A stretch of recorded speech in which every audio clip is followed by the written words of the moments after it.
संत रामपाल जी महाराज ने जो ज्ञान समाज के सामने उजागर किया है, उसे ठीक से समझे बगैर ही कुछ लोग विरोध करने लगते हैं और ऐसे लोग अधूरी जानकारी के अभाव में भक्तों को सताते हैं। कुछ ऐसा ही हुआ राजस्थान के देवदत्त मेघवाल के साथ। देवदत्त जी जैसे ही संत रामपाल जी महाराज जी से नाम दीक्षा लेकर घर पर आते हैं तो पूरे परिवार में उनका बहुत विरोध होता है। फार्म भराया, परमात्मा से नाम उपदेश लिया, तो उसके बाद मैं घर आ गया। तो घर आने के बाद मैंने परमात्मा का फोटो लगाया, ज्योति जलाई, दंडवत किया। तो घर वालों ने विरोध बहुत ज्यादा किया भाई साहब, इतना विरोध किया भाई पूछो मत, मैं आपको बता नहीं सकता। ऐसे करते करते करते करते तो 1 महीने बाद संत रामपाल जी महाराज के पास गया। तो मैं हाथ जोड़कर संत रामपाल जी महाराज को बोला, भाई संत रामपाल जी महाराज, हम रामपाल जी महाराज को परमात्मा कह के बुलाते हैं। भाई संत रामपाल जी महाराज, एक तो मेरे घर में विरोध बहुत ज्यादा है और एक शरीर में कष्ट है, उसका कोई मुझे फायदा नहीं है। तो परमात्मा ने मेरे सिर पर हाथ रख कर कहा, बेटा परमात्मा दया करेंगे और आज के बाद सब ठीक होगा।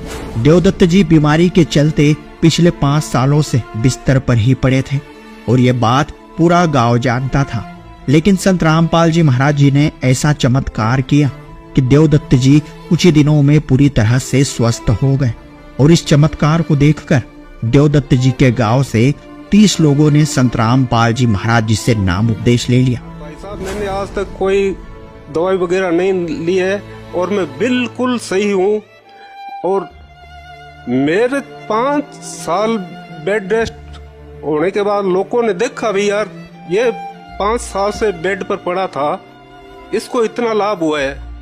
तो भाई साहब, मेरे अड़ोस पड़ोस से कम 25-30 भगत परमात्मा सतगुरु रामपाल जी महाराज की शरण में चले गए। एक बार देवदत्त जी ने अपने खेत में ट्यूबवेल करवाया जिसमें खारा पानी निकला।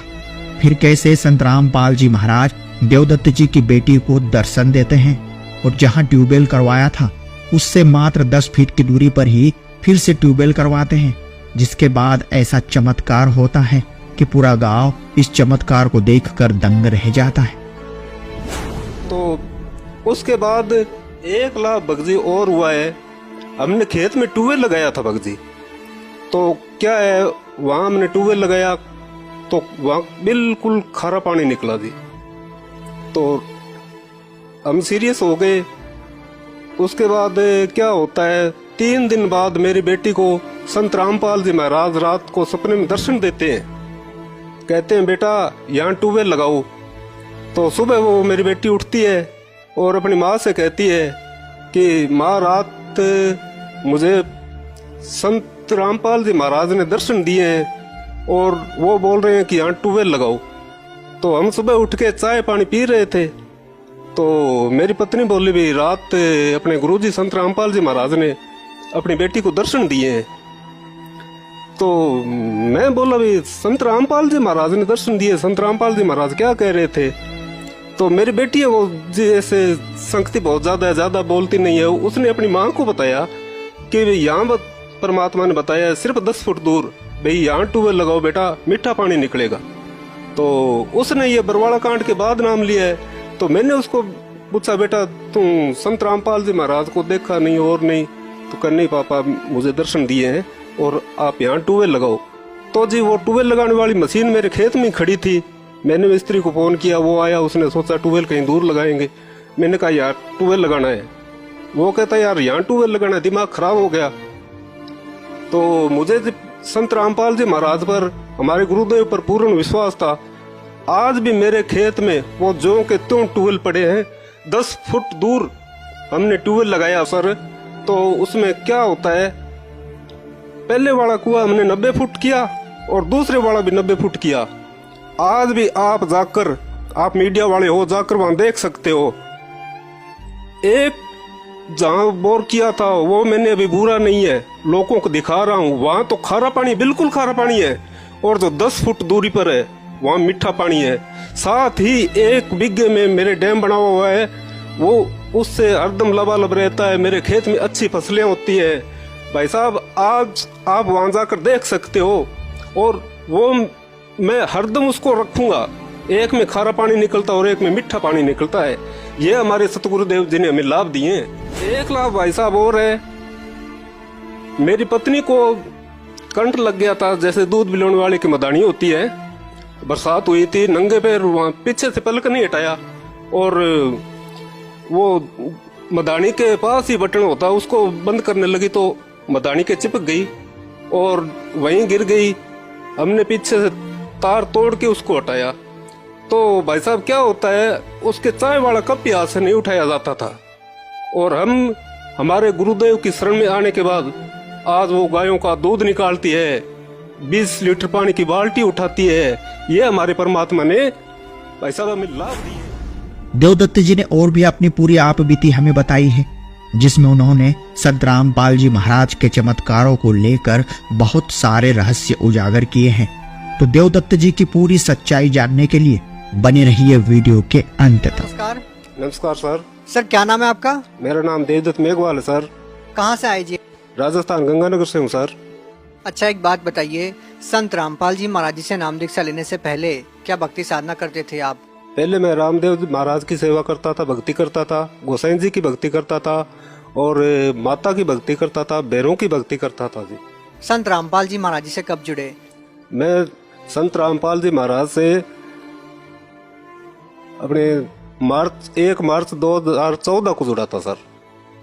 संत रामपाल जी महाराज जी से नाम दीक्षा क्यों ली, जब आप पहले ही भक्ति कर रहे थे? तो संत रामपाल जी महाराज से मैंने नाम दीक्षा इस प्रकार ली सर, क्योंकि मेरे कमर में बहुत ज्यादा दर्द था, इसलिए मैंने संत रामपाल जी महाराज से नाम दीक्षा ली सर। तो क्या सर संत रामपाल जी महाराज जी कमर का दर्द ठीक करते हैं?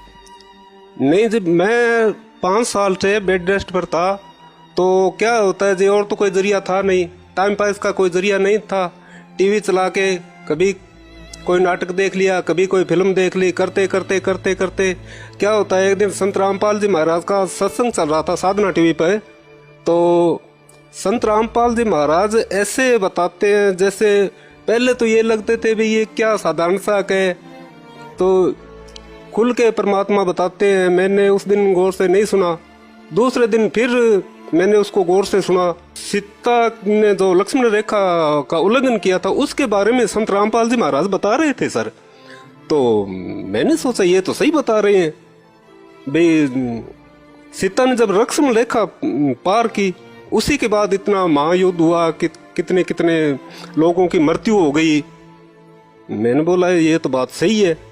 फिर जी उसको देखते देखते देखते देखते मैंने ज्ञान गंगा पुस्तक मंगवाई सर, अपने मैसेज भेज के ज्ञान गंगा पुस्तक मंगवाई, उसको मैंने बड़ी बारीकी से पढ़ा सर।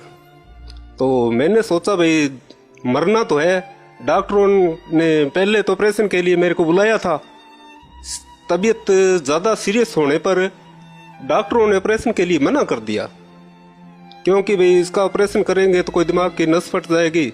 चलो ये इसका दिमाग तो ठीक है। तो डॉक्टर आपस में डिस्कस कर रहे थे, तो मेरे को पता लग गया भाई, डॉक्टरों ने जवाब दे दिया भाई घर ले जाओ। तो मेरे घर वाले घर ले आए। उसके बाद क्या होता है सर, कभी किसी के पास जाना, कभी किसी के झाड़ा टोटका ये वगैरह कराना, और मेरे घर वाले देवी देवताओं में इतने लीन है भाई साहब, मैं आपको बता नहीं सकता। और मैंने ज्ञान गंगा किताब पढ़ी तो उसमें हमारे सतगुरुदेव संत रामपाल जी महाराज ने जो जो नियम बता रखे थे, उनको मैं तो मरता क्या नहीं करता, उनको नियमों को फॉलो करने के लिए मैं बिल्कुल तैयार था। लेकिन मेरे भाई, मेरी माता, ये उन नियमों से कोसों दूर थे जी। अब मैं जगती के हिसाब से सर मेरे भाइयों को इतना अच्छा समझता था भाई, इतने रुपए लगते हैं और जहाँ भी बताता हूँ वहाँ लेके जाते हैं, परंतु मेरे को पता था भाई संत रामपाल जी महाराज ये नियम बताएंगे और मेरे घर वाले इन नियमों को कभी फॉलो नहीं करेंगे। तो जी मैंने उनसे कहा भी, मैंने तो वहाँ सतलोक आश्रम बरवाड़ा में एक संत है रामपाल जी महाराज, उनके पास जाना है। तो वो घर वाले सारे तैयार हो गए, उनको पता नहीं था वहाँ क्या नियम है। मेरे तो ज्ञान गंगा पुस्तक पढ़ी थी, मेरे को पता था ये नियम में रखने हैं। तो वो तैयार हो गए भाई अपने गाड़ी ले चलते हैं, और चलते हैं वहां भी चलते हैं, सारी जगह फिर लिए तो वहां और चलते हैं अगर कोई फायदा हो जाता है तो। मैं बोला भाई आप तो मत जाओ, मैं अकेला जाऊंगा। तो वो बोले भाई आप तो उठ बैठ नहीं सकते, अकेले कैसे जाओगे। तो ऐसे हमारी शाम को चर्चा चलता रही। मेरे माता ने मना कर दिया, भाई बेटा अकेले को तेरे को नहीं भेजेंगे। और मैं सोच रहा था अगर ये साथ चले गए ना तो परमात्मा संत रामपाल जी महाराज से मेरे को नाम नहीं लेने देंगे। तो सर उसके बाद क्या होता है, मैं वहाँ चला गया, कभी गया हुआ नहीं था वहाँ हरियाणा हिसार बरवाड़ा में। तो वहाँ जाने के बाद मैंने फार्म भराया, परमात्मा से नाम उपदेश लिया। तो उसके बाद मैं घर आ गया। तो घर आने के बाद मैंने परमात्मा का फोटो लगाया, ज्योति जलाई, दंडवत किया। तो घर वालों ने विरोध बहुत ज़्यादा किया भाई साहब, इतना विरोध किया भाई पूछो मत, मैं आपको बता नहीं सकता। ऐसे करते करते करते करते तो 1 महीने बाद संत रामपाल जी महाराज के पास गया। तो मैं हाथ जोड़कर संत रामपाल जी महाराज को बोला, फिर संत रामपाल जी महाराज, हम रामपाल जी महाराज को परमात्मा कह के बुलाते हैं। फिर संत रामपाल जी महाराज, एक तो मेरे घर में विरोध बहुत ज्यादा है और एक शरीर में कष्ट है, उसका कोई मुझे फायदा नहीं है। तो परमात्मा ने मेरे सिर पर हाथ रख कर कहा, बेटा परमात्मा दया करेंगे और आज के बाद सब ठीक होगा। उसके बाद भाई साहब मैंने आज तक कोई दवाई वगैरह नहीं ली है और मैं बिल्कुल सही हूँ। और मेरे 5 साल बेड रेस्ट होने के बाद लोगों ने देखा भी यार ये 5 साल से बेड पर पड़ा था, इसको इतना लाभ हुआ है। तो भाई साहब मेरे अड़ोस पड़ोस से कम 25-30 भगत परमात्मा सतगुरु रामपाल जी महाराज की शरण में चले गए। तो उसके बाद 1 लाख भगजी और हुआ है। हमने खेत में ट्यूबवेल लगाया था भगजी।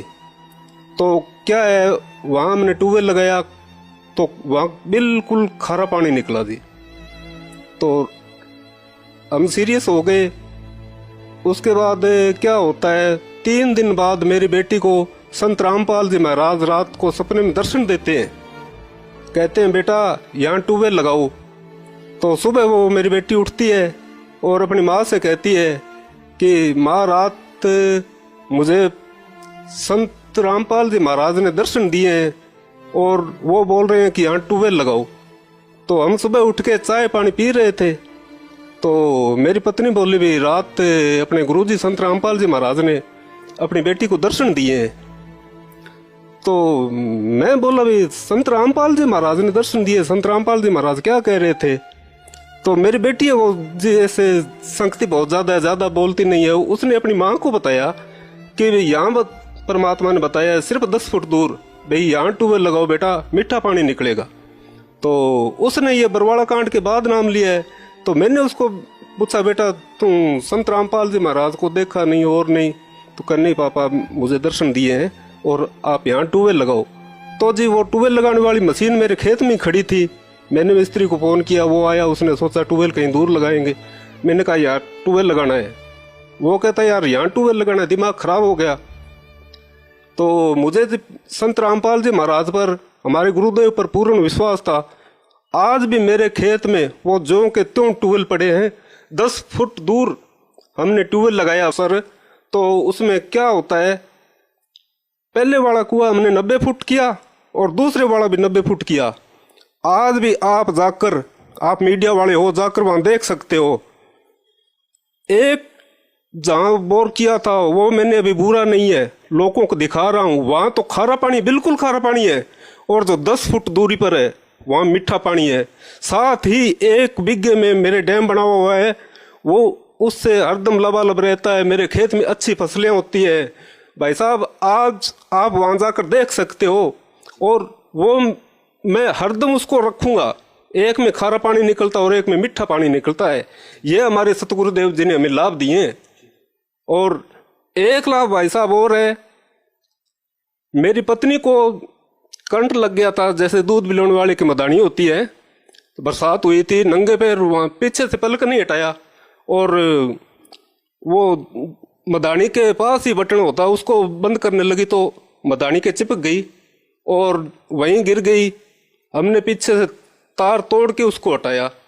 तो भाई साहब क्या होता है, उसके चाय वाला कप भी हाथ से नहीं उठाया जाता था। और हम हमारे गुरुदेव की शरण में आने के बाद आज वो गायों का दूध निकालती है, 20 लीटर पानी की बाल्टी उठाती है। ये हमारे परमात्मा ने भाई साहब हमें लाभ दिए हैं। सर, भगत समाज को क्या संदेश देना चाहते हैं? सर, भगत समाज को मैं ये संदेश देना चाहता हूँ, खासकर पढ़े लिखे लोगों को, भाई आप एक बार शास्त्रों को उठाकर देख तो लो। भाई संत रामपाल जी महाराज हमारे गुरुदेव आपको क्या समझा रहे हो, एक ही वे की बातें करते हो। तो मैं तो भगत समाज और जगत को यही संदेश देना चाहता हूँ कि एक बार अच्छी तरह इनका ज्ञान समझो और इनसे उपदेश नाम उपदेश लेकर अपना जीवन सफल बनाएं। जी धन्यवाद। धन्यवाद।